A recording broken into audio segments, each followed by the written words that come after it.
السلام علیکم ورحمۃ اللہ وبرکاتہ۔ میں یاسر ندیم الواجدی سرجیکل اسٹرائک کی 8ویں قسط لے کر آپ کی خدمت میں حاضر ہوں۔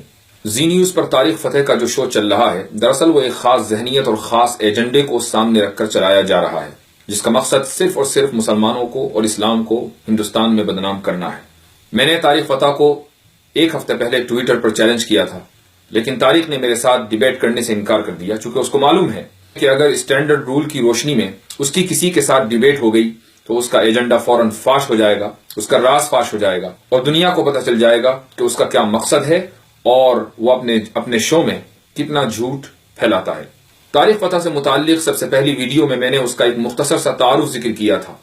آج کی اس ویڈیو میں اس کے عقائد کے اوپر کچھ روشنی ڈالی جائے گی۔ دراصل آج کی ویڈیو اس کے عقائد کا تعارف اور آپ کی غیرت کا امتحان ہے۔ بات شروع کرنے سے پہلے میں اپنے ہندو بھائیوں سے ایک بات ضرور کہنا چاہوں گا کہ طارق فتح اپنے آپ کو مسلمان کہتا ہے اور ہم بھی مسلمان ہیں۔ اب یہ مسلمانوں کا جھگڑا ہو گیا ہے۔ جو لوگ مسلمان نہیں ہیں، غیر مسلم ہیں، ان کو اب یہ حق نہیں پہنچتا کہ وہ یہ فیصلہ کرنے بیٹھیں کہ کون سچا مسلمان ہے، کون پکا مسلمان ہے اور کون جھوٹا مسلمان ہے۔ اس لیے میں تمام ہندو بھائیوں سے گزارش کروں گا کہ وہ اس قضیے سے اپنے آپ کو الگ رکھ لیں، اس بحث سے اپنے آپ کو الگ رکھیں اور مسلمانوں کے اس اندرونی مسئلے میں دخل نہ دیں۔ بہت سے کٹر پنتھیوں کے دخل دینے کی وجہ سے اس ملک میں جو فضا بن رہی ہے وہ ایسی بن رہی ہے کہ گویا کہ طارق فتح ان لوگوں کا لایا ہوا اور ان لوگوں کا پلانٹ کیا ہوا ہے کہ جو مسلمانوں کو اور ہندوؤں کو اس ملک میں چین سے رہنے دینا نہیں چاہتے۔ اس لیے آج کی اس ویڈیو کے مخاطب ہندو بھائی نہیں ہیں، بلکہ آج کی ویڈیو کے مخاطب اس ملک کے 20 کروڑ مسلمان ہیں اور ان کی غیرت ہے۔ آئیے سب سے پہلے دیکھتے ہیں کہ طارق فتح نے کس طریقے سے نبی کریم صلی اللہ علیہ وسلم کی شان میں گستاخی کی ہے، اور صرف اسی پر نہیں، آپ صلی اللہ علیہ وسلم کی شان میں گستاخی کے علاوہ اس نے اللہ کی شان میں بھی گستاخی کی ہے۔ اس کی کچھ پرانی ویڈیوز ہیں جو یوٹیوب پر پڑی ہوئی ہیں۔ ایک ویڈیو میں جہاں یہ یہودیوں کے مجمع کے سامنے تقریر کر رہا ہے، کس طریقے سے اللہ اور اللہ کے رسول کا مذاق اڑاتا ہے، آپ خود ہی دیکھیے۔ Mother. She gave birth to me and I can never insult her. If my mother gave birth to me and she's a Muslim, I'm not going to insult her by saying, Mom, when you say that Muhammad flew on a horse, why didn't he fly on a swan? I actually did ask her when I was 12. I was beaten. I can't tell you. I said, why a horse, Mom? It could have been a swan or a duck or something, a swallow. سنا آپ نے یہ کس طریقے سے نبی کریم صلی اللہ علیہ وسلم کی شان میں گستاخی کر رہا ہے اور کس طریقے سے معراج کے واقعے کا مذاق اڑا رہا ہے۔ یہ کہہ رہا ہے کہ میری ماں چونکہ مسلمان تھی، اس لیے میں کبھی بھی ان کا دل دکھانا نہیں چاہتا تھا، اس لیے میں نے کبھی ان کے مذہب کی بے عزتی نہیں کی۔ حالانکہ میں اگر یہ چاہتا تو پوچھ سکتا تھا کہ اگر محمد صلی اللہ علیہ وسلم کو معراج پر جانا ہی تھا تو وہ گھوڑے پر سوار ہو کر کیوں گئے، گھوڑے پر اڑ کر کیوں گئے، وہ کسی سوان یا بطخ کے اوپر اڑ کر کیوں نہیں گئے۔ یہ سوال اس نے اس لیے نہیں کیا کہ واقعی یہ سمجھنا چاہتا تھا، بلکہ غیر مسلموں میں خصوصاً یہودیوں کے مجمع میں یہ جس انداز سے اداکاری کر کے دکھا رہا ہے، دراصل یہ نبی کریم صلی اللہ علیہ وسلم کی توہین کر رہا ہے۔ اس کے بعد آگے دیکھیے کیا کہتا ہے، آپ کے رونگٹے کھڑے ہو جائیں گے۔ آپ نے نبی کریم صلی اللہ علیہ وسلم کی توہین بہت سے لوگوں کو کرتے ہوئے دیکھا ہے، لیکن جس طریقے سے اس نے نبی کریم علیہ الصلوۃ والسلام کی شان میں گستاخی کی ہے، شاید کہ ڈنمارک کے کارٹونسٹ کا وہاں تک کبھی ذہن نہ گیا ہو۔ یہ دیکھیے کیا کہتا ہے۔ That Muhammad was a rapist, or Muslim, or Muhammad killed 700 Jewish children, and this slaughter happened, or that happened, or he's a child wife. That is merely to satisfy your ego and to look around the hall and say, I told you so, I told you so, Muhammad's a rapist.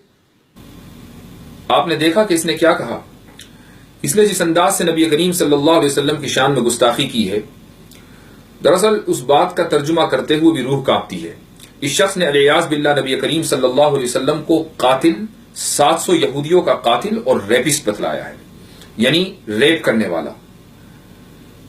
میں سمجھتا ہوں کہ نبی کریم علیہ الصلوۃ والسلام کی شان میں بہت سے لوگوں نے گستاخیاں کی ہیں، بہت سے لوگوں نے کارٹون بنائے ہیں، اور ہندوستان میں بھی کچھ لوگوں نے نبی کریم صلی اللہ علیہ وسلم کی شان میں گستاخی کی ہے اور بلاسفیمی کا ارتکاب کیا ہے۔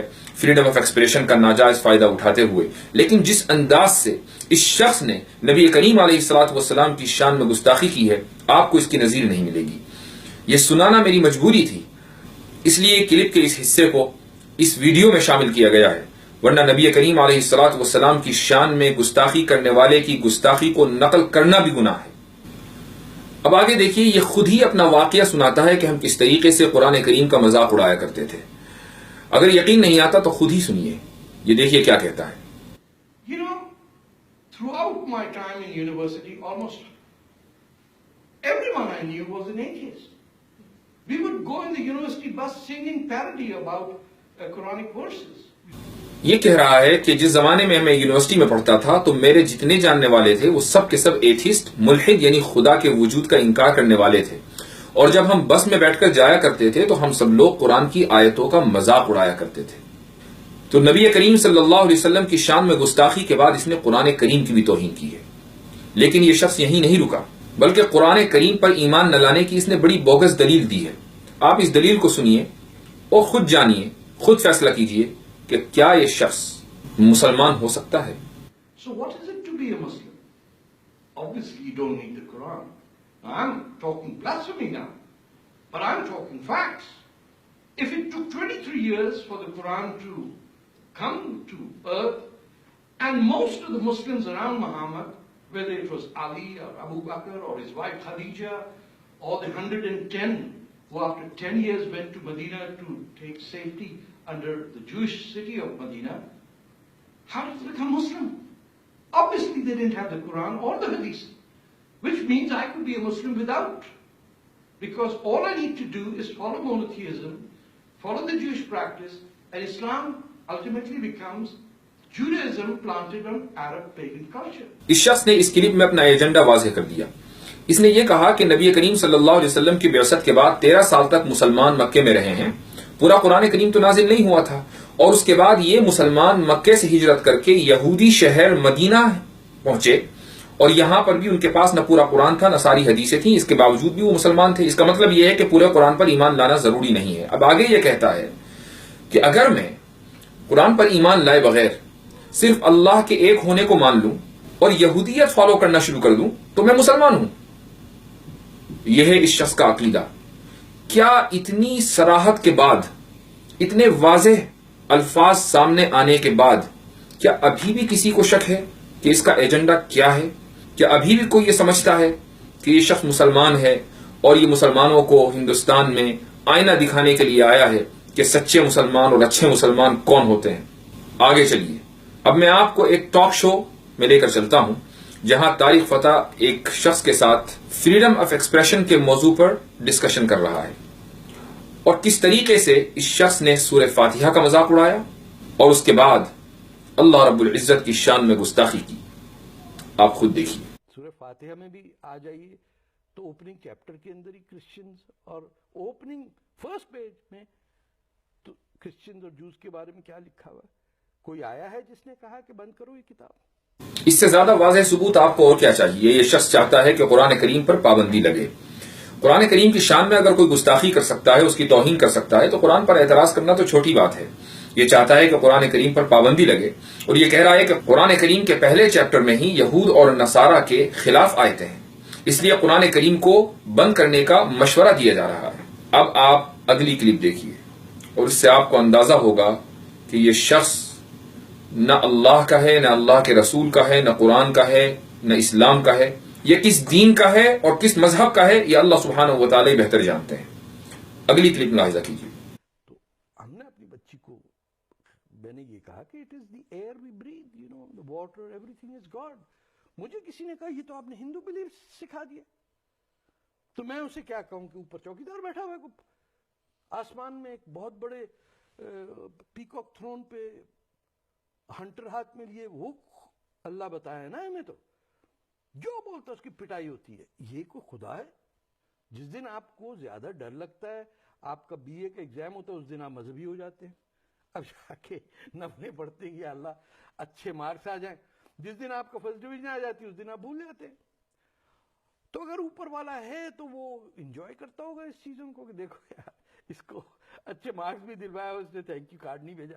اس کلپ میں اس بات کا کھل کر اعتراف ہے، اگر اوپر والا ہے، یعنی اس کا یقین نہیں ہے کہ اوپر والا ہے یا نہیں، اگر ہے اس کے بعد جو اس نے اللہ سبحانہ وتعالی کی شان میں گستاخی کی ہے اس کو مزید واضح کرنے کی ضرورت نہیں ہے۔ یہ مختصر کلپ آپ کو اس لیے دکھائی جا رہی ہے تاکہ اب آپ خود ہی فیصلہ کریں کہ اس شخص کو مسلمان مانا جائے یا نہیں، اس شخص کے اوپر اعتماد کیا جائے یا نہیں۔